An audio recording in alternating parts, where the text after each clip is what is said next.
Hello बच्चों, कैसे हैं आप।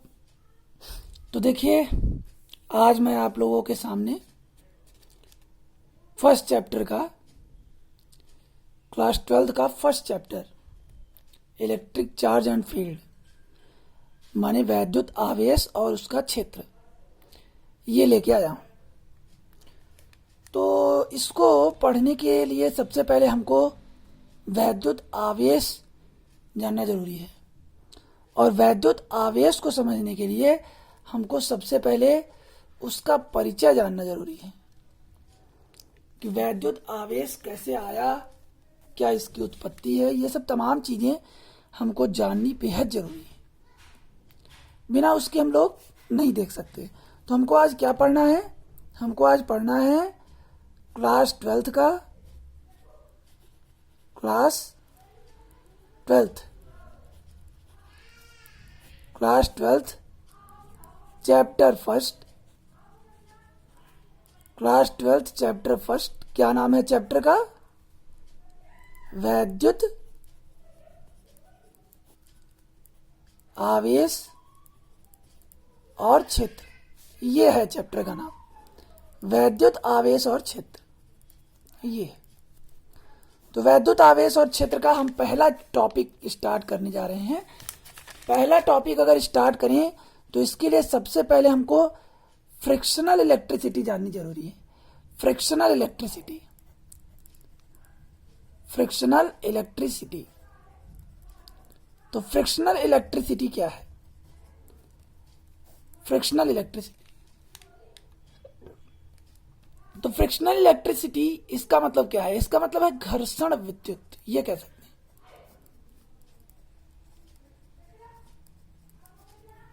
फ्रिक्शनल इलेक्ट्रिसिटी को घर्षण विद्युत भी कह सकते हैं। ये क्या है फ्रिक्शनल इलेक्ट्रिसिटी? तो फ्रिक्शनल इलेक्ट्रिसिटी को अगर हमें देखना हो तो अगर हम कई पदार्थों को, खास तौर पे मान लीजिए दो पदार्थ लेते हैं, दो पदार्थ को अगर हम क्या करते हैं, आपस में रब करते हैं। रब करने का मतलब घर्षण करते हैं। दो पदार्थों को आपस में घर्षण करते हैं। तो घर्षण करने पर क्या होता है? घर्षण करने पर एक पदार्थ, उन दोनों में से कोई एक पदार्थ, उन दोनों में से कोई एक पदार्थ, जैसे एक पेन ये हो गया और एक पेन और कोई हम ले लेते हैं, ये दोनों पेन हो गए। इन दोनों पेनों को आपस में ऐसे रब करते हैं, रब करते हैं। अब ये रब करने के बाद क्या करते हैं, हम इसको टीनी पार्टिकल्स के पास ले जाते हैं। टीनी पार्टिकल्स का मतलब छोटे छोटे कणों के पास, बहुत ही छोटे छोटे कण। जैसे कि बच्चे कभी कभी देखते भी होंगे कि वो जब कागज के टुकड़ों के पास इसको लेके जाते हैं तो वो इस तरीके से कागज को क्या करते हैं, आकर्षित करते हैं, चिपका लेते हैं। जैसे कागज के पन्ने वगैरह हों, उनके पास अगर हम ले जाएं तो वो क्या करते हैं, वो छोटे छोटे कागज के पन्नों को, छोटे छोटे कागज के टुकड़ों को अपनी ओर खींच लेते हैं। तो यही हमको, हमारा क्या कहलाता है? ये हमारा इलेक्ट्रिसिटी कहलाता है। अगर हम दो पदार्थों को आपस में रगड़ें, दो पदार्थों को आपस में क्या करें, रगड़ें, तो रगड़ने पर होता क्या है कि उन दोनों में से कोई भी एक पदार्थ छोटे छोटे पार्टिकल्स को, टिनी पार्टिकल्स को क्या करता है, अपनी ओर अट्रैक्ट करता है। इसे हम लोग क्या कहते हैं? इसे हम लोग इलेक्ट्रिसिटी कहते हैं। आगे बढ़ते हैं। तो इलेक्ट्रिसिटी डेवलप कैसे हुई, इलेक्ट्रिसिटी खोजी कैसे गई? तो इलेक्ट्रिसिटी खोजने के लिए मैंने अभी आपको बताया कि रब किया या फ्रिक्शन किया, एक के ऊपर एक को घिसा। जैसे मैं अपने हाथ को इसके ऊपर ऐसे आगे की ओर बढ़ाऊं तो क्या कर रहा हूं मैं, इसके ऊपर फ्रिक्शन हो रहा है। फ्रिक्शन का मतलब क्या? घर्षण हो रहा है। इसके ऊपर मैं क्या कर रहा हूं, अपने हाथों को घिस रहा हूं, तो यहाँ घर्षण हो रहा है। और मैं इसको इसे हाथों को अपने एक दूसरे के ऊपर, ऐसे पेन को एक दूसरे के ऊपर रगड़ रहा हूं, तो यहां क्या हो रहा है, रब कर रहा हूं। तो वहां क्या है, घर्षण विद्युत की अगर बात करिए तो कह सकते हैं कि ये जो वैद्युत है ये कैसे डेवलप हुआ, रगड़ने से या घर्षण से, रगड़ने से या घर्षण से। रगड़ने से या घर्षण से ये जो वैद्युत डेवलप हो रहा है, माने इलेक्ट्रिसिटी क्या हो रही है, डेवलप हो रही है। कैसे? घर्षण से और रगड़ने से। रगड़ने पर क्या, दो पदार्थों को, किसको, दो पदार्थों को क्या करने पर, घर्षण और रगड़, माने उन दोनों में या तो घर्षण हो या तो एक दूसरे के ऊपर रगड़े जाएं वो, तो वो क्या उत्पन्न करते हैं, विद्युत उत्पन्न करते हैं। क्या उत्पन्न करते हैं, विद्युत उत्पन्न करते हैं। दो पदार्थों को आपने या तो घर्षण किया या तो रगड़ दिया, तो रगड़ने पर और घर्षण करने पर दोनों पदार्थ क्या होंगे, वो विद्युत पैदा करेंगे। तो इसे हम लोग क्या कहेंगे, उसे हम लोग घर्षण विद्युत कहते हैं। क्या कहते हैं, घर्षण विद्युत कहते हैं, घर्षण विद्युत। बात समझ में आई? या फिर घर्षण विद्युत या फिर स्थैतिक विद्युत कहते हैं। क्या कहते हैं, स्थैतिक विद्युत कहते हैं, स्टैटिक इलेक्ट्रिसिटी कहते हैं। क्या कहते हैं, स्टैटिक इलेक्ट्रिसिटी, स्टैटिक इलेक्ट्रिसिटी। तो ये फ्रिक्शन इलेक्ट्रिसिटी और ये स्टैटिक इलेक्ट्रिसिटी ये कैसे आए, किसने बताया इसके बारे में? तो इसके बारे में सबसे पहले किसने बताया, इसके बारे में सबसे पहले हम लोगों को बताया थेल्स। ये क्या था, एक फिलॉसफर था यूनान का एक फिलॉसफर थेल्स था। थेल्स कहां का था, यूनान का, और क्या था, फिलॉसफर का मतलब दार्शनिक। क्या था, दार्शनिक था। जो हमारा थेल्स था वो फिलॉसफर था, दार्शनिक था। कहां का, यूनान का। उसने 600 बीसी का मतलब क्या, बिफोर क्राइस्ट, माने ईसा मसीह के जन्म से 600 साल पहले, 600 साल पहले इस थेल्स ने, जो कि दार्शनिक था यूनान का, उसने इसके बारे में बताया। उसने कहा कि अगर हम अंबर नाम के टुकड़े को, अंबर नाम का टुकड़ा पूछेंगे सर ये अंबर क्या है, तो अंबर जो होता है वो एक तरीके से गोंद की तरह होता है, ग्लू लाइक, एक तरीके से कह सकते हैं गोंद की तरह होता है, गोंद की तरह होता है। एक तरीके से कह सकते हैं, जो कभी कभी देखिए आप पेड़ वगैरह, जो पेड़ जो होते हैं, जो पुराने बहुत पेड़ हो जाते हैं, उसमें से एक तरल पदार्थ निकलता है, तरल पदार्थ, वो चिपचिपा गोंद की जैसा होता है, कुछ वैसा ही अंबर नाम का पदार्थ होता है। ये आपका बाल्टिक सी के किनारे पाया जाता है, बाल्टिक सी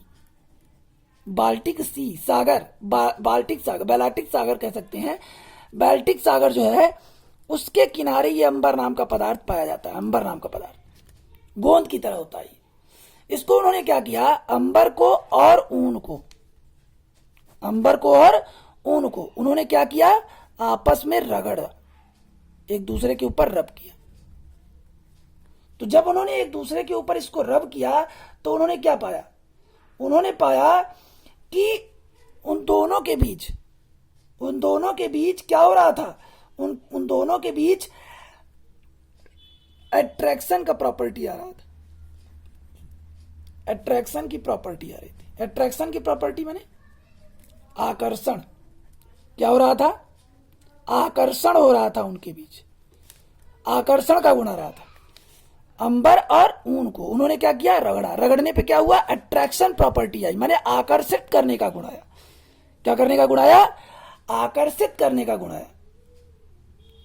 आपस में तो आकर्षित हुए ही, साथ ही साथ जब वो अंबर को, किसको, अंबर को ध्यान दीजिएगा, अंबर को जब वो कहां ले गए, जब वो अंबर को छोटे छोटे पार्टिकल्स के पास ले गए, जैसे सूखी हुई पत्ती और छोटे छोटे कण, छोटे छोटे धूल के कण, एक तरीके से कह सकते हैं छोटे छोटे धूल के कण, इनके पास जब ले गए तो किसने मैं आपको फिर से बता दूं, अंबर ने, किसने, अंबर ने उन्हें क्या किया, आकर्षित किया। क्या किया, आकर्षित किया। किसे, सूखी पत्ती, छोटे छोटे धूल के कण को उन्होंने क्या किया, आकर्षित किया। किन्होंने, अंबर ने आकर्षित किया। बात समझ रहे हैं, सूखी पत्ती, छोटे छोटे धूल के कण को उन्होंने आकर्षित किया। यहां से खोज शुरू हुई किसकी? यहां से खोज शुरू हुई इलेक्ट्रिसिटी की। फिर इसके बाद कौन आया? फिर इसके बाद आए सन 1600 में, 1600 शताब्दी में, 1600 शताब्दी में कौन आए? विलियम गिलबर्ट आए। 1600 शताब्दी में विलियम गिलबर्ट आए और विलियम गिलबर्ट ने कहा कि ये जो एम्बर है, इस अंबर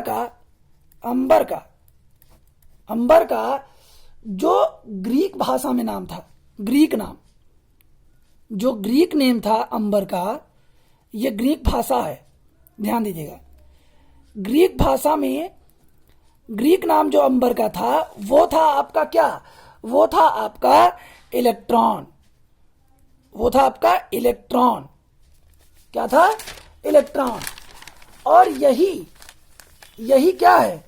यही एक तरीके से कहा जा सकता है एक शुरुआत है। किसकी शुरुआत थी? यही एक शुरुआत थी किसकी? इलेक्ट्रिसिटी की। इलेक्ट्रिसिटी का मतलब क्या? विद्युत की। इलेक्ट्रिसिटी माने वैद्युत। ध्यान दी, किसकी शुरुआत थी? वैद्युत की। अब हम लोग आते हैं किस पे? अब हम लोग आते हैं अपने टॉपिक पे, अपने चैप्टर पे। तो देखिए आपका ये जो chapter electric charge and field है, ये जो आपका chapter electric charge and field माने वैद्युत आवेश और जो क्षेत्र है, ये किसके अंतर्गत आता है? तो देखिए आपका जो फिजिक्स है, फिजिक्स फर्स्ट, वो दो हिस्सों में बटा हुआ है। एक तो आपका इलेक्ट्रिक में और एक आपका मैग्नेट में, और एक आपका है उसमें क्या कहते हैं कि एसी सर्किट मिलेगा आपको, और एक आपका आएगा इलेक्ट्रोमैग्नेटिक वेव्स। तो फिलहाल ये जो आपका पहला चैप्टर है ये किस में है? 3 चैप्टर हमारे इलेक्ट्रोस्टैटिक्स में आएंगे। इलेक्ट्रोस्टैटिक्स, इलेक्ट्रोस्टैटिक्स, इलेक्ट्रोस्टैटिक्स का मतलब क्या?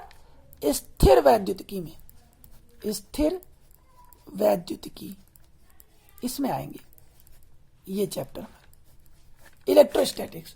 स्थिर वैद्युतिकी में आएंगे कौन कौन से चैप्टर? 3 चैप्टर आपके स्टार्टिंग के 3 चैप्टर इलेक्ट्रोस्टैटिक्स में आएंगे। फर्स्ट चैप्टर जो कि आप पढ़ रहे हैं electric charge and field, electric charge and field.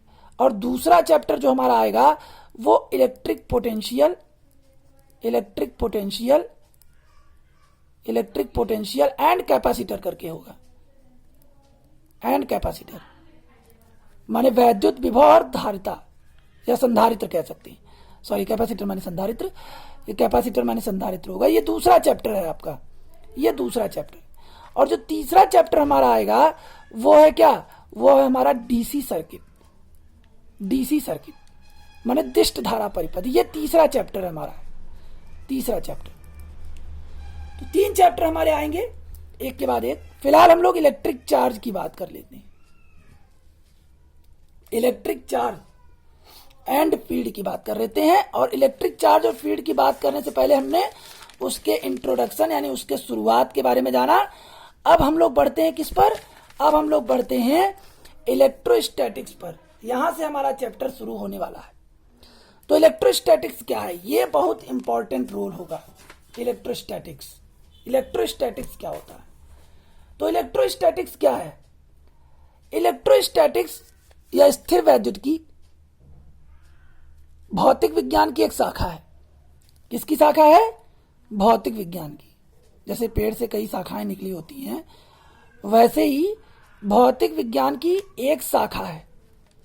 भौतिक विज्ञान की एक शाखा है। कौन है?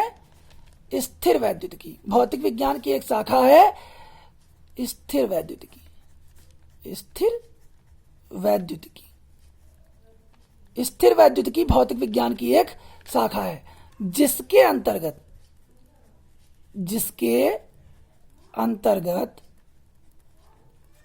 हम क्या करते हैं? जिसके अंतर्गत हम स्थिर आवेशों का अध्ययन करते हैं। स्थिर आवेशों का अध्ययन करते हैं।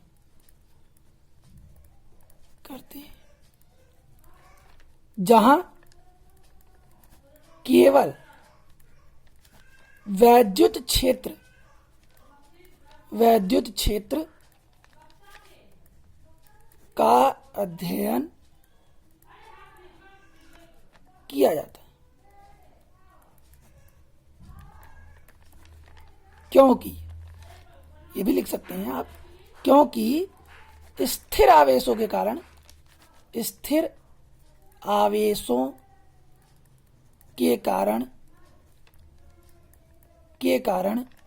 केवल वैद्युत क्षेत्र, कौन सा?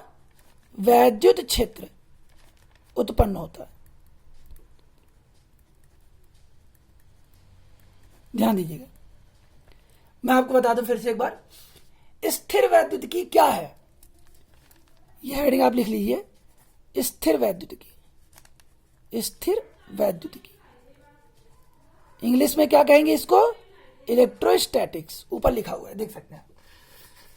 तो देखिए, स्थिर वैद्युतिकी की अगर हम परिभाषा की बात करें, क्या होगी इसकी डिफिनीशन, इसकी परिभाषा क्या होगी, तो बहुत जरूरी है, ये ध्यान रखिएगा। स्थिर वैद्युतिकी भौतिक विज्ञान की एक शाखा है जिसके अंतर्गत हम स्थिर आवेशों का अध्ययन करते हैं, जहां केवल वैद्युत क्षेत्र का अध्ययन किया जाता है, क्योंकि स्थिर आवेशों के कारण केवल वैद्युत क्षेत्र उत्पन्न होता है। बात समझ लीजिएगा। स्थिर वैद्युतिकी भौतिक विज्ञान की एक शाखा है। इसको अगर इंग्लिश में कहना चाहें तो इस तरीके से कह सकते हैं कि electrostatics is the branch of physics in which deals with the study of rest charges by which we can only produce electric field. बात समझ रहे हैं? इस तरीके से भी कह सकते हैं। और हिंदी में अगर कहना चाहें तो स्थिर वैद्युतिकी भौतिक विज्ञान की एक शाखा है जिसके अंतर्गत हम स्थिर आवेशों का अध्ययन करते हैं, जहां केवल वैद्युत क्षेत्र का अध्ययन किया जाता है, क्योंकि स्थिर आवेशों के कारण केवल वैद्युत क्षेत्र उत्पन्न होता है।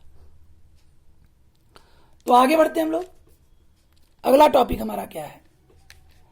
अगला टॉपिक कि ये जो स्थिर वैद्युतिकी है, इसका यूज कहां है, इसका उपयोग कहां होता है। क्योंकि देखिए, जब तक हमको इसका यूज नहीं मिलेगा, कोई उपयोग नहीं मिलेगा, तब तक किसी चीज को पढ़ने में आनंद नहीं आएगा। तो इसका यूज जानना बहुत जरूरी है। तो मैं आपको सबसे पहला यूज बता दूं इसका जो सबसे पहला यूज है वो है स्थिर वैद्युत लाउड स्पीकर में।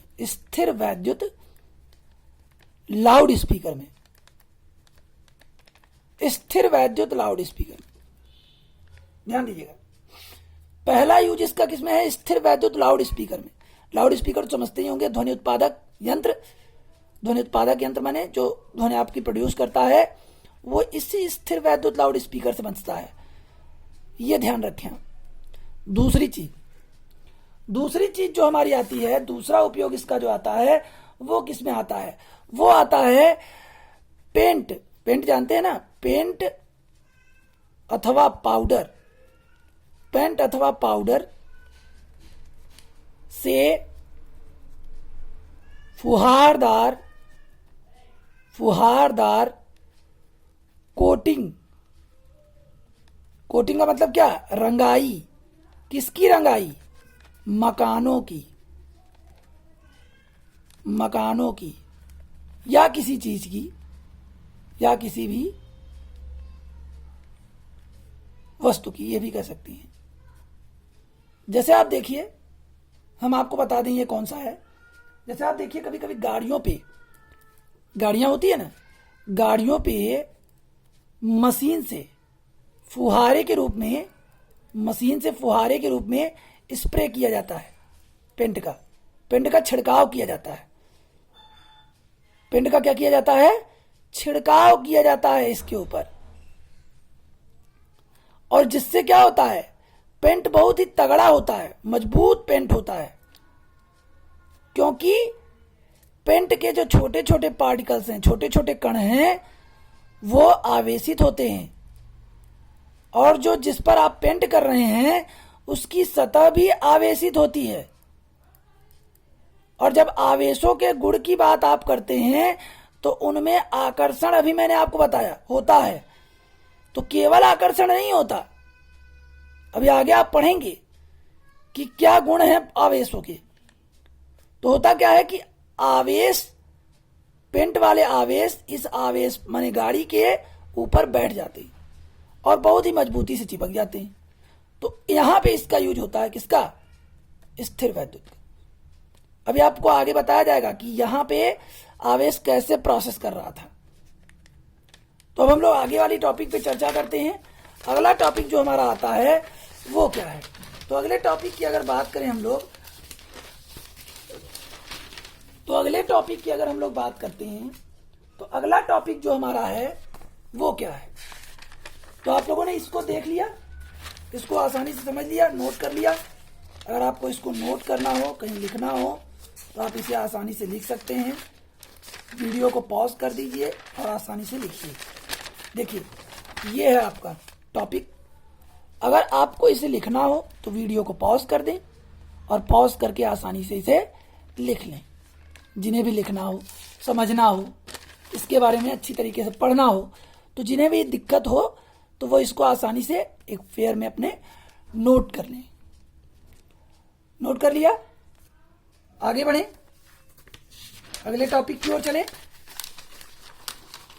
कोई दिक्कत नहीं है? चलिए, अच्छा आगे बात करें। अगला टॉपिक अगर बात करें तो तीसरा यूज भी इसमें आता है। तीसरा यूज कहाँ आता है? वो बहुत ही कॉमन है, आप लोगों ने अच्छी तरीके से देखा भी होगा। तीसरी यूज बहुत ही कॉमन है, और वो क्या है? जो तीसरा यूज हमारा आता है वो है जिरोक्स कराने में। जिरोक्स माने क्या जानते हैं ना? फोटोस्टेट। फोटोस्टेट में किसका प्रयोग होता है? स्थिर वैद्युतिकी का। फोटोस्टेट में स्थिर वैद्युतिकी का प्रयोग किया जाता है। बात समझ रहे हैं? फोटोस्टेट में स्थिर वैद्युतिकी का प्रयोग किया जाता है। वो कैसे किया जाता है? तो होता यह है कि जब आप फोटोस्टेट कराने जाते हैं तो उसमें देखिए, जो इंक काली भरी जाती है, जैसे मान लीजिए ये आपका फोटोस्टेट मशीन हो गया, इसमें जो काली इंक भरी जाती है, अगर आप पेज जब फोटोस्टेट मशीन में एंटर करते हैं तो पेज एंटर करने पर, फोटोस्टेट मशीन से बाहर निकलने पर पेज पूरी तरीके से तो काला नहीं होता। पूरी तरीके से काला नहीं होता ना, एकदम काला पेपर तो नहीं निकलता। कैसा निकलता है? जो अक्षर आपके पेपर पे होगा, जो अक्षर आपके पेपर पे होगा जिसका आप फोटोस्टेट कराते हैं, वही अक्षर इस पे लिख के आते हैं। बाकी सारी जगह क्या होती है? वाइट होती है। कभी ऐसा गौर किया है क्यों? कारण उसका यह है कि यह किसके कारण होता है? स्थिर वैद्युतिकी के कारण। और स्थिर वैद्युतिकी में क्या होता है? स्थिर वैद्युतिकी में भी मैंने आपको बताया कि आवेश एक दूसरे को आकर्षित करते हैं। तो पेज जितना आवेशित होगा उतनी स्याही को ही आकर्षित करेगा, बाकी के जगह को छोड़ देगा। तो ऐसे में क्या होगा? पूरे पेज पर स्याही नहीं फैलेगी, केवल वहीं स्याही फैलेगी जहां पे आपके कॉपी के अक्षर आवेशित हुए होंगे। माने अक्षर जो होते हैं वो पेज पर आवेशित हो जाते हैं। आवेशित होने का मतलब क्या? उस पे आवेश के रूप में उकेर दिए जाते हैं, और फिर वो इंक उन आवेशों को, माने इंक माने स्याही की जो छोटी छोटी बूंदें होती हैं वो भी आवेशित होती हैं, और वो आवेशित बूंदें उन आवेशित अक्षरों पर पहुंचकर मजबूती से चिपक जाती हैं, जिसकी वजह से ये प्रोसेस होता है। अब हम लोग आगे बढ़ते हैं। यहां तक तो हमने 3 उपयोग आपको बता दिए। फिलहाल और भी उपयोग हैं इसके, जैसे कि चिमनियों में होता है। चिमनी जानते हैं ना आप लोग, ईंट भट्ठे वाली चिमनी, उसमें भी इसका यूज होता है। अब हम लोग आगे बढ़ते हैं। अब हम लोगों का जो टॉपिक है वो महत्वपूर्ण है। अब हम लोगों का टॉपिक आता है वैद्युत आवेश। यहां से आपका स्टार्ट है चैप्टर, यहां से आपका चैप्टर स्टार्ट। वैद्युत आवेश माने इलेक्ट्रिक चार्ज। इलेक्ट्रिक चार्ज क्या है? तो बात करते हैं इलेक्ट्रिक चार्ज की। तो इलेक्ट्रिक चार्ज जो होता है वो किसी भी द्रव्य का निजी गुण होता है। द्रव्य का निजी गुण या स्वाभाविक गुण भी कह सकते हैं आप। निजी गुण, द्रव्य का निजी गुण कौन होता है? वैद्युत आवेश। वैद्युत आवेश द्रव्य का निजी गुण होता है। अब ये तो जानते होंगे आप लोग द्रव्य क्या होता है, क्योंकि द्रव्य तो भाई 9 और 10 में है, 9th और 10th की चीजें हैं ये, 9th और 10th की चीजें हैं द्रव्य। मैटर तो आपको आना चाहिए, मैटर तो आप जानते होंगे। मैटर क्या है ये तो आप अच्छी तरीके से जानते होंगे, जानते तो होंगे। नहीं जानते तो जान लीजिए मैटर क्या है।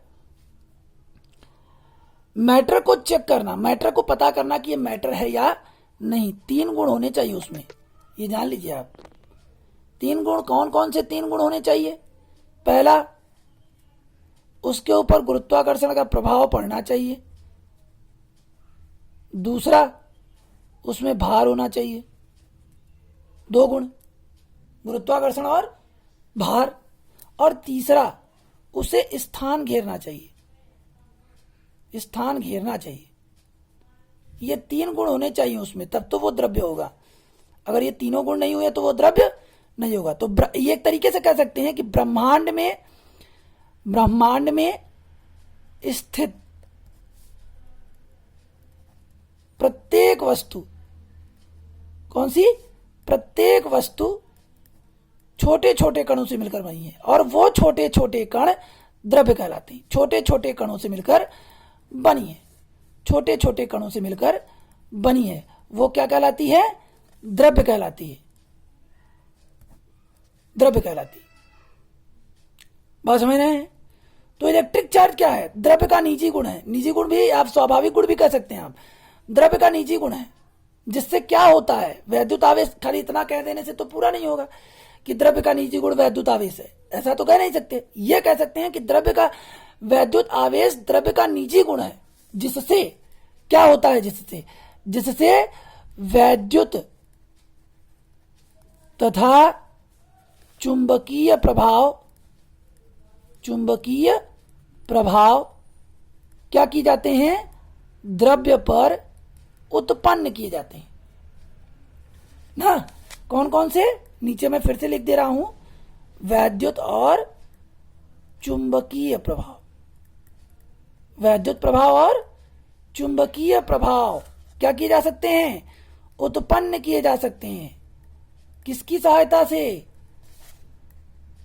वैद्युत आवेश की सहायता से किए जा सकते हैं। तो वैद्युत आवेश क्या है? वैद्युत आवेश द्रव्य का निजी गुण है। यानी electric charge is an intrinsic property of matter by which we can produce, या by which the matter was affected by electric and magnetic properties. या ये कह सकते हैं कि by which we can produce electric and magnetic effect on matter. ये कह सकते हैं कि द्रव्य का निजी गुण, वैद्युत आवेश द्रव्य का निजी गुण है, जिससे हम लोग वैद्युत और चुंबकीय प्रभाव उत्पन्न कर सकते हैं। किस पर वैद्युत और चुंबकीय प्रभाव उत्पन्न कर सकते हैं? हम लोग उस द्रव्य पर वैद्युत और चुंबकीय प्रभाव उत्पन्न कर सकते हैं। किसके कारण? वैद्युत आवेश के कारण। किसके कारण? वैद्युत आवेश के कारण। धीरे धीरे बातें समझ में आएंगी, धीरे धीरे बातें आपको समझ में आएंगी। जैसे जैसे हम लोग टॉपिक दर टॉपिक आगे बढ़ते जाएंगे, वैसे वैसे चीजें आपको समझ में आएंगी। तो हम लोगों ने क्या लिया द्रव्य। अब यहां से आपकी कहानी शुरू होती है। हम लोगों ने लिया द्रव्य। द्रव्य का परिभाषा आप लोगों ने लिखा, ब्रह्मांड में स्थित प्रत्येक छोटे छोटे कणों से मिलकर बनता है, वही द्रव्य कहलाता है, जो छोटे छोटे कणों से मिलकर बनता है।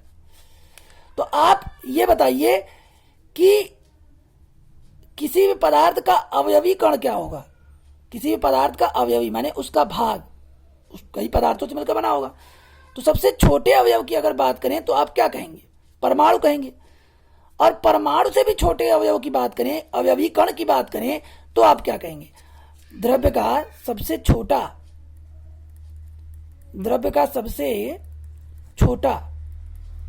भाग क्या है? द्रव्य का सबसे छोटा परमाणु है। और परमाणु से भी छोटा अगर कहें, परमाणु के अवयवी कणों की बात करें, यानी जानते हैं आप परमाणु 3 कणों से मिलकर बनता है। कौन कौन से? इलेक्ट्रॉन, प्रोटॉन और न्यूट्रॉन, इलेक्ट्रॉन, प्रोटॉन और न्यूट्रॉन, यही जानते हैं आप। द्रव्य का सबसे छोटा भाग परमाणु, मैटर का सबसे स्मॉल पार्ट, कह सकते हैं कि मैटर का सबसे स्मॉल कंपोनेंट वो एटम। और एटम किन से मिलकर बना है? इलेक्ट्रॉन, प्रोटॉन और न्यूट्रॉन से। तो अगर हम लोग, जैसा कि केमिस्ट्री में आप लोगों ने पढ़ा होगा, इलेक्ट्रॉन, प्रोटॉन, न्यूट्रॉन की अगर चर्चा करें तो आप लोग परमाणु का स्ट्रक्चर कुछ ऐसा बनाते हैं, प्लस पॉजिटिव हो गया न्यूट्रॉन, ये आपका न्यूक्लियस हो गया, नाभिक, और इसके चारों ओर क्या हो गया? इसके चारों ओर ये हमारी कक्षा हो गई परमाणु की, और इसमें हो गया हमारा इलेक्ट्रॉन। तो देखिए आप लोग इसका गुण तो जानते होंगे इलेक्ट्रॉन, प्रोटॉन, न्यूट्रॉन का। तो जैसा कि आप जानते हैं इलेक्ट्रॉन पे ऋण आवेश होता है। कैसा आवेश होता है? ऋण आवेश, ये तो जानते होंगे, बहुत दिन से पढ़ रहे हैं। प्रोटॉन पे धन आवेश, प्रोटॉन पे क्या होता है? धन आवेश। और न्यूट्रॉन पे कोई आवेश नहीं होता, इसलिए इसको क्या कहते हैं? वैद्युत उदासीन। क्यों कहते हैं? क्योंकि इस पे कोई आवेश नहीं होता, कोई आवेश नहीं होता, कोई आवेश नहीं होता।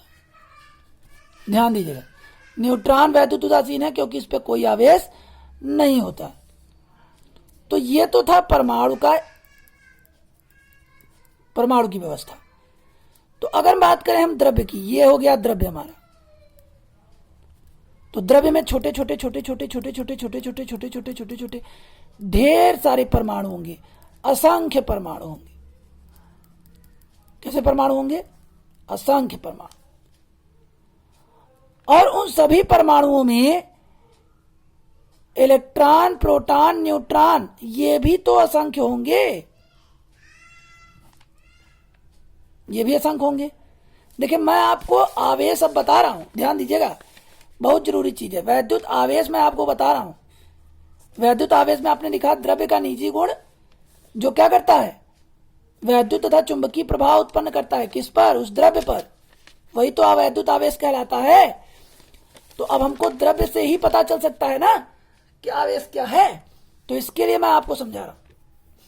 तो यहां ध्यान दीजिएगा, बात करते हैं किसकी? द्रव्य की। तो द्रव्य परमाणु से मिलकर बनता है। परमाणु इलेक्ट्रॉन, प्रोटॉन, न्यूट्रॉन से मिलकर बनते हैं। अब एक द्रव्य में ढेर सारे परमाणु होंगे और उन परमाणुओं में न जाने कितने इलेक्ट्रॉन होंगे, और इलेक्ट्रॉन के साथ प्रोटॉन और न्यूट्रॉन भी होंगे। तो न्यूट्रॉन पे तो कोई आवेश नहीं है, माने ये खत्म। जिसके ऊपर आवेश नहीं उसकी चर्चा ही नहीं करेंगे हम। न्यूट्रॉन खत्म, बचा कौन? प्रोटॉन और बचा इलेक्ट्रॉन, यही दोनों बचे। न्यूट्रॉन के ऊपर कोई आवेश नहीं, वैद्युत उदासीन है। बचा प्रोटॉन और इलेक्ट्रॉन। प्रोटॉन पे धन आवेश और इलेक्ट्रॉन पे ऋण आवेश। तो कुछ कुछ समझ में आ रहा होगा। आवेश आया, आवेश आया, आया ना आवेश। अभी आगे बढ़ेंगे तो और ज्यादा समझ में आएगा। तो देखिए क्या है, देखिए ऐसा है कि किसी कोई भी वस्तु, कोई भी वस्तु, कोई भी वस्तु, कोई भी वस्तु हो, वो वैद्युत उदासीन होती है, वैद्युत उदासीन होती है। वैद्युत उदासीन होती है कब? सामान्य अवस्था में। कब होती है? सामान्य अवस्था में। अब जैसे ये पेन है, तो मैं आपसे कह दूं बताइए इस पेन पे कितना आवेश है? तो इस पेन पे अभी कोई आवेश नहीं है। क्यों नहीं है? ये भी बात आती है। तो जरा ध्यान दीजिएगा, जो परमाणु होता है, परमाणु में बीच में होता है प्रोटॉन और न्यूट्रॉन, ये प्लस और ये न्यूट्रॉन हो गया। यहां पे होता है इलेक्ट्रॉन। तो आप ये जानते हैं कि परमाणु में जितने इलेक्ट्रॉन होंगे उतने ही प्रोटॉन होंगे। माने 5 इलेक्ट्रॉन तो 5 प्रोटॉन होंगे। न्यूट्रॉन पे तो कोई आवेश नहीं होता। तो अगर +5 क्योंकि प्रोटॉन क्या है, सॉरी -5, क्योंकि इलेक्ट्रॉन क्या है, माइनस है और प्रोटॉन प्लस है। तो +5 और -5 कैंसिल होके क्या बनाते हैं, 0। 0 का मतलब क्या कि सामान्य अवस्था पे उस पर कोई आवेश नहीं है, यानी इस पे कोई आवेश नहीं है। बात समझ में आ रही है? इस पेन के ऊपर कोई आवेश नहीं है, इस कागज के ऊपर कोई आवेश नहीं है, कोई आवेश नहीं है। क्यों? क्योंकि उस परमाणु में जितने इलेक्ट्रॉन है उतने प्रोटॉन है। तो इलेक्ट्रॉन और प्रोटॉन की संख्या समान है, एक पे माइनस होगा और दूसरे पे प्लस, और जब दोनों इकट्ठे हैं तो जुड़ के 0 बनाएंगे। 0 बनाएंगे तो उस पर कोई आवेश नहीं होगा, यानी उस पर वैद्युत उदासीन है। यानी वैद्युत उदासीन माने उसके ऊपर कोई आवेश नहीं, ये कहने का मतलब। तो इसका अक्सर आवेश आपने लिखा वैद्युत आवेश, और वैद्युत आवेश में लिखा आपने कि द्रव्य का निजी गुण है और फिर वैद्युत तथा चुंबकीय प्रभाव पैदा करता है, ऐसा वैसा सब लिख दिया। तो लिखा तो फिलहाल सही ही गया है। तो देखते हैं क्या होगा इसमें, कैसे इस पदार्थ को हम आवेशित करेंगे, कैसे ये इस पदार्थ पे वैद्युत आवेश आएगा। तो जाहिर सी बात है, आप यहां देखें अगर, तो यहीं से आपको जवाब मिलता है कि इलेक्ट्रॉन और प्रोटॉन समान मात्रा में नहीं होने चाहिए, कोई ना कोई कम या ज्यादा जरूर होना चाहिए। या तो इलेक्ट्रॉन या तो प्रोटॉन, या तो प्रोटॉन ज्यादा हो जाए या तो प्रोटॉन कम हो जाए, या तो इलेक्ट्रॉन ज्यादा हो जाए या तो इलेक्ट्रॉन कम हो जाए। तो इलेक्ट्रॉन या प्रोटॉन को ज्यादा या कम कैसे किया जाएगा, ये भी तो बात आती है। तो ज्यादा या कम करने का मतलब क्या, कि इलेक्ट्रॉन को इस कक्षा से बाहर ले जाए या प्रोटॉन को इस कक्षा से बाहर ले जाए, नाभिक से बाहर ले जाए प्रोटॉन को, या इलेक्ट्रॉन को बाहर ले जाए। तो अगर आपको मालूम ना हो तो मैं एक चीज आपको बता दूं कि प्रोटॉन प्लस न्यूट्रॉन, इनके बीच लगता है नाभिकीय बल। कौन सा बल लगता है, नाभिकीय बल। और ये बल सबसे प्रबल बल माना गया है, सबसे प्रबल बल, नाभिकीय बल सबसे प्रबल बल माना गया। इससे प्रबल कोई है ही नहीं, न गुरुत्वाकर्षण है, न वैद्युत बल है, न घर्षण बल, कोई नहीं है, इसके आसपास कोई नहीं है। नाभिकीय बल सबसे प्रबल है। तो प्रोटॉन और न्यूट्रॉन नाभिकीय बल से बंधे हुए हैं। कौन से बल से बंधे हुए हैं, नाभिकीय बल से बंधे हुए हैं। प्रोटॉन को आप यहां से बाहर निकाल ही नहीं सकते। आप बताइए, परमाणु से इलेक्ट्रॉन निकालिए, प्रोटॉन निकालिए, दो में से कोई एक चीज निकालनी है आपको, और इसे निकालने के लिए आपको क्या करना पड़ेगा, ऊर्जा देनी पड़ेगी। ऊर्जा देंगे तो इसको बल मिलेगा, प्रोटॉन या न्यूट्रॉन को, प्रोटॉन या इलेक्ट्रॉन को। तो प्रोटॉन और न्यूट्रॉन उस बल को प्राप्त करके, शक्ति लगा के, उस ऊर्जा के कारण क्या करेंगे, बल प्राप्त करके एक कक्षा छोड़ के बाहर चले जाएंगे। तो जब बाहर जाएंगे, एक इलेक्ट्रॉन जब बाहर जाएगा, एक प्रोटॉन बाहर जाएगा, तभी तो यहां कमी होगी। या तो फिर इलेक्ट्रॉन जाए या तो फिर प्रोटॉन जाए। तो प्रोटॉन तो जा नहीं सकता, क्यों, क्योंकि नाभिकीय बल बहुत प्रबल है, ये सभी बलों में सबसे भारी है। तो बचा कौन, इलेक्ट्रॉन। इलेक्ट्रॉन को आप बाहर निकाल सकते हैं, कैसे, ऊर्जा देकर। कैसी ऊर्जा, बाह्य ऊर्जा। बाह्य ऊर्जा देकर, बाह्य ऊर्जा देकर परमाणु की कक्षा से, किसकी कक्षा से, परमाणु की कक्षा से इलेक्ट्रॉन को बाहर निकाल सकते हैं, बाहर निकाल सकते हैं।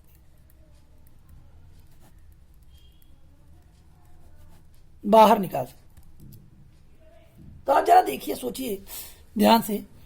अगर मैं मान लीजिए कि कोई एग्जांपल ले लूं, हाइड्रोजन ही ले लूं, तो हाइड्रोजन में प्रोटॉन, न्यूट्रॉन, एक प्लस, इसके चारों ओर यहां एक इलेक्ट्रॉन हो गया। अब ये प्लस और ये माइनस, ये माइनस और ये प्लस, ऋण आवेश और धन आवेश। तो ऋण और धन क्या करते हैं, आकर्षण करते हैं। ध्यान दीजिएगा, हमेशा क्या करते हैं, आकर्षण करते हैं। कक्षा 10 में भी आप लोगों ने पढ़ा होगा, ऋण और धन आकर्षण करते हैं। तो इनके बीच वैद्युत बल लग रहा है, तो प्रोटॉन और न्यूट्रॉन में से प्रोटॉन क्या न्यूट्रॉन किसी को भी निकालना असंभव है। क्यों? क्योंकि प्रोटॉन और न्यूट्रॉन के बीच कौन सा बल लग रहा है? नाभिकीय बल। और ये क्या होता है? सबसे प्रबल बल होता है। बचा कौन? इलेक्ट्रॉन। इलेक्ट्रॉन को बाहर निकाल सकते हैं। कैसे निकाल सकते हैं? बाह्य ऊर्जा देकर। बाह्य ऊर्जा कैसे देंगे? घर्षण से। और कैसे देंगे? चालन से। और कैसे देंगे? प्रेरण से। इन 3 चीजों से हम ऊर्जा देकर इस इलेक्ट्रॉन को बाहर निकाल सकते। घर्षण से या रगड़ कर, ये भी कर सकते हैं। घर्षण करे या इसको रगड़े। तो जब पदार्थ को हम रगड़ते हैं तो क्या होता है?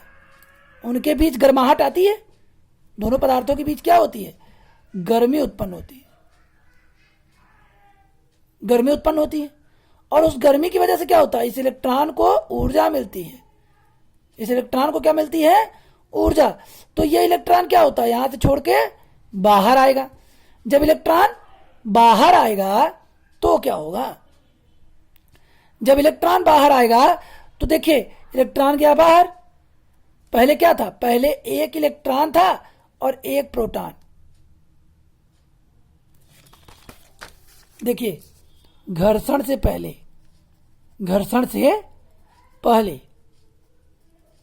परमाणु पे एक इलेक्ट्रॉन और एक प्रोटॉन, ये दोनों जुड़े तो क्या हो गए? 0 चार्ज। आवेश हो गया 0, शून्य हो गया ना। अब हमने क्या किया? घर्षण किया। किसका?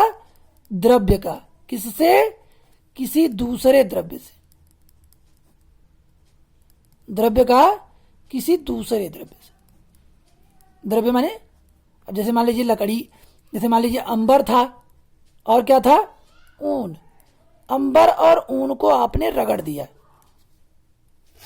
तो रगड़ा तो अंबर की कक्षा में होंगे इलेक्ट्रॉन। ये हो गया मान लीजिए प्रोटॉन, ये न्यूट्रॉन, यहां इलेक्ट्रॉन।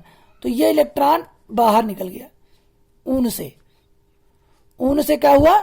बाहर निकल गया। ये ऊन के लिए था कि इलेक्ट्रॉन यहां से बाहर निकल गया और कहां चला गया? अंबर पे। कहां चला गया ये इलेक्ट्रॉन? अंबर पे। तो सर अंबर से निकल के ऊन पे भी जा सकता है। ऐसी कंडीशन के बारे में आगे बताएंगे। फिलहाल तो अभी आप ये उदाहरण के तौर पर समझिए कि अंबर से निकल के ऊन पे जाएगा कि ऊन से निकल के अंबर पे आएगा, कैसे आएगा और कैसे जाएगा, इसकी बात हम लोग अभी आगे करेंगे। फिलहाल तो अभी आप ये समझिए कि यहां आवेशन कैसे होगा। तो ऊन से इलेक्ट्रॉन निकला और अंबर पे गया। तो ऊन से इलेक्ट्रॉन निकला तो इस पे ऋणावेश खत्म, इस पे ऋणावेश की कमी हो गई, यानी एक ऋणावेश यहां से निकल गया। तो इस पे अधिकता किसकी हुई? एक इलेक्ट्रॉन था माइनस में और एक प्रोटॉन था। अब इलेक्ट्रॉन खत्म तो बचा कौन? प्रोटॉन। प्रोटॉन पे कैसा आवेश है? प्लस, यानी ऊन कैसा हो गया? धनावेशित। ऊन कैसा हो गया? धनावेशित। अब बचा अंबर। अंबर पे क्या है? अंबर पे क्या है? एक इलेक्ट्रॉन आया है। अंबर पे एक इलेक्ट्रॉन आया है। तो इलेक्ट्रॉन आया तो इसके पास तो पहले से ही मान लीजिए 5 इलेक्ट्रॉन या 5 प्रोटॉन थे। एक इलेक्ट्रॉन और आ गया तो कितने हो गए? 6 इलेक्ट्रॉन। इलेक्ट्रॉन की संख्या बढ़ गई। इलेक्ट्रॉन की संख्या बढ़ गई। कितनी? एक। एक इलेक्ट्रॉन की संख्या क्या हुई? बढ़ गई। तो एक इलेक्ट्रॉन की संख्या बढ़ने का मतलब क्या? ऋणावेशित हो गया। ये ऋणावेश की संख्या बढ़ी तो ये क्या हो गया? ऋणावेशित। इलेक्ट्रॉन यहां से निकला, इलेक्ट्रॉन की संख्या घटी तो वो क्या हुआ? धनावेशित। इलेक्ट्रॉन इस पे गया तो इलेक्ट्रॉन की संख्या बढ़ी, तो इलेक्ट्रॉन की संख्या बढ़ी तो वो क्या हुआ? ऋणावेशित। यानी क्या निष्कर्ष निकलता है इसका? इसका निष्कर्ष ये निकलता है कि किसी भी पदार्थ को आवेशित करने के लिए, क्या करने के लिए? आवेशित करने के लिए क्या करना पड़ता है? किसी भी पदार्थ को आवेशित करने के लिए क्या करना पड़ता है? किसी भी पदार्थ को आवेशित करने के लिए क्या करना पड़ता है? किसी भी पदार्थ को आवेशित करने के लिए हमें इलेक्ट्रॉन को इलेक्ट्रॉन को उस पदार्थ से हटाना या फिर उस पर ले जाना पड़ता है। ले जाना पड़ता है। अर्थात किसी पदार्थ के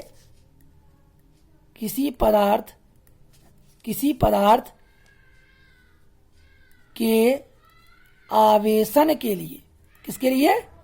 आवेशन के लिए इलेक्ट्रॉन उत्तरदायी होता है। कौन उत्तरदायी होता है भैया? इलेक्ट्रॉन उत्तरदायी होता है ना। किसी भी पदार्थ के आवेशन के लिए इलेक्ट्रॉन उत्तरदायी होता है, हम और आप उत्तरदायी नहीं होते।